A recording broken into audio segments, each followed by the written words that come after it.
করছিল, রাজনৈতিক বিষয় নিয়ে আলাপচারিতা করছিল, তখন তাদের উপরে এই ন্যাক্কারজনক হামলা ঘটে।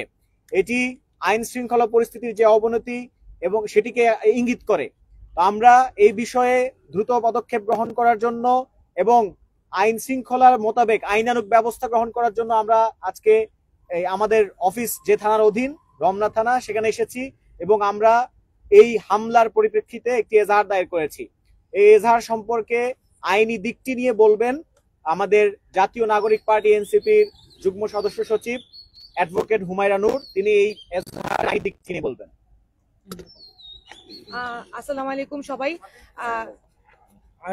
এখন প্রায় রাত 3টা বাজে, আপনারা সবাই এখানে উপস্থিত হয়েছেন।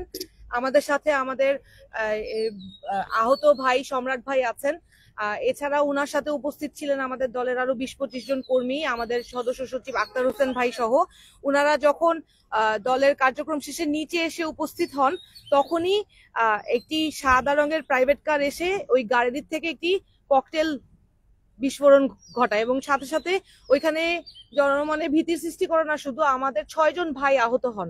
এই ঘটনার পরিপ্রেক্ষিতে আমাদের এই ভাইরা চিকিৎসা নেয় ঢাকা মেডিকেলে গিয়ে এবং আমরা একটি তাৎক্ষণিক সমাবেশ শেষে আমরা এখানে রমনা থানায় উপস্থিত হয়ে আমাদের যে আইনি পদক্ষেপ, যেটা বিচারিক কার্যক্রম গ্রহণ শুরু করার জন্য যে আইনি পদক্ষেপ নেয় সেটা আমরা গ্রহণ করেছি।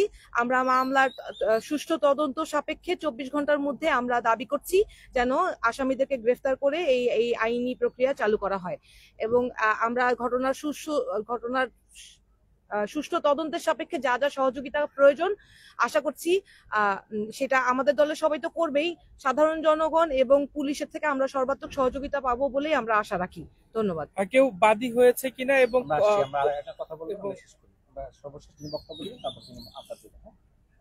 আচ্ছা, যেহেতু আইনের বিষয়ে জন্য ওনাকে জিজ্ঞেস করছি, এই মুহূর্তে আপনারা জানেন যে আজকে আমাদের উপর যে হামলাটি হয়েছে সেই হামলায় আহত হয়েছে ঢাকা মহানগর এনসিপির সংগঠক জনাব আসিফউদ্দিন সম্রাট, তাকে আপনারা দেখতে পাচ্ছেন আমার ডান পাশেই আছেন। এছাড়াও আমাদের বৈষম্যবিরোধী ছাত্র আন্দোলনের 3 জন নেতাও আহত হয়েছেন কেন্দ্রীয় শ্রমিক উইং এর একজন সংগঠক, আহত হয়েছেন যুব শক্তির একজন সংগঠক এবং বাংলাদেশ গণতান্ত্রিক ছাত্র সংসদের নেতাকর্মীরা। আমরা এই মুহূর্তে এই প্রসঙ্গে কথা বলার জন্য আমি আহ্বান করছি জাতীয় নাগরিক পার্টি এনসিপির যুগ্ম মুখ্য সংগঠক জনাব শাহরিয়ার এস.এম. শাহরিয়ার সাহেবকে। ভাই আপনি দিকে আসেন, সবাই পায়। ভাই আপনি মাঝখানে যান প্লিজ। ভাই আচ্ছা, প্রিয় সাংবাদিক ভাইরা, আমরা যখন আমাদের সাংগঠনিক কার্যক্রম শেষে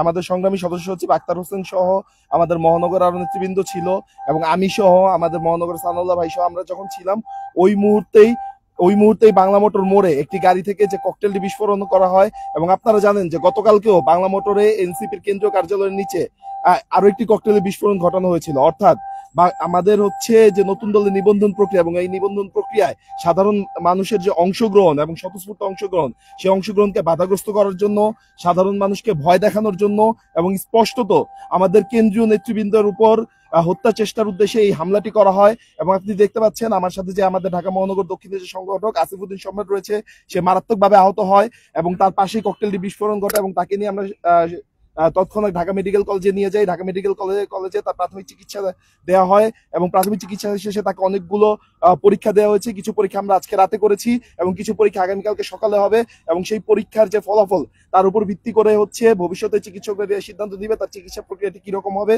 এবং এই অবস্থায় আপাতত আজকে রাতের জন্য ডাক্তাররা পরামর্শ দিয়েছেন তিনি যেন বাসায় অবস্থান করেন, পরবর্তীতে কালকের যে রিপোর্ট সেই রিপোর্টগুলি পাওয়ার পর তাদের চিকিৎসা কার্যক্রম করা হবে।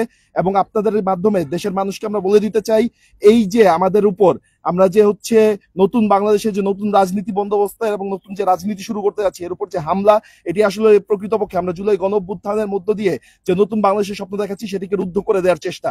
এবং এই জায়গায় আমরা মনে করি পুরনো ফ্যাসিবাদ এবং নব্য যে ফ্যাসিবাদ আমরা দেখতে পাচ্ছি তার একটি অদ্ভুত মিলন ঘটেছে এবং আমরা বিশ্বাস করি এই ধরনের ফ্যাসিবাদের বিরুদ্ধে আমাদের যে সংগ্রাম সেটি চলমান থাকবে। এরকম আরো বহু আসিফ আহত হলেও যদি আমাদেরকে আবারও শহীদ হতে হয়, আসিফের রক্তের উপর দিয়ে দাঁড়িয়ে নতুন বাংলাদেশ আমরা বিনির্মাণ করবো ইনশাল্লাহ। ইনকিলাব জিন্দাবাদ। ধন্যবাদ। এবং সর্বশেষ বক্তব্য এবং এর পরবর্তীতে আপনাদের যদি কোনো প্রশ্ন থাকে আমরা সেই প্রশ্নগুলো নেব। এই মুহূর্তে আপনাদের সামনে এই পুরো বিষয়গুলো নিয়ে, সমসাময়িক বিষয় নিয়ে সর্বশেষ বক্তব্য রাখবেন জাতীয় নাগরিক পার্টি এনসিপির যুগ্ম সদস্য সচিব জনাব আরিস সোহেল। জনাব আরিস সোহেল, একটু সামনে আসতে হবে ভাই। এখানে আমার সামনে চলে আসেন। আপনারা জানেন বর্তমানে দেশে একটি অস্বাভাবিক পরিস্থিতি বিরাজ করছে। বাংলাদেশ আওয়ামী লীগ, ছাত্রলীগ, যুবলীগ সহ এই সন্ত্রাসী সংগঠন এবং তার সকল অঙ্গ সংগঠনকে নিষিদ্ধ করার প্রক্রিয়া চলমান আছে। তাদের বিচার চলছে, তাদের কার্যক্রম অনির্দিষ্টকালের জন্য নিষিদ্ধ করা হয়েছে। এরকম একটি পরিস্থিতিতে এই সন্ত্রাসী সংগঠনের যারা সংশ্লিষ্ট তাদেরকে আমরা বিভিন্নভাবে সন্ত্রাস এবং অপরাধমূলক কার্যক্রম করার বিভিন্ন প্রচেষ্টায় দেখব, এটাই স্বাভাবিক।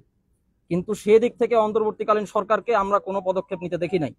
এখন পর্যন্ত অসংখ্য আসামি, অপরাধী উন্মুক্তভাবে ঘোরাফেরা করছেন, তাদেরকে গ্রেফতার করা হচ্ছে না।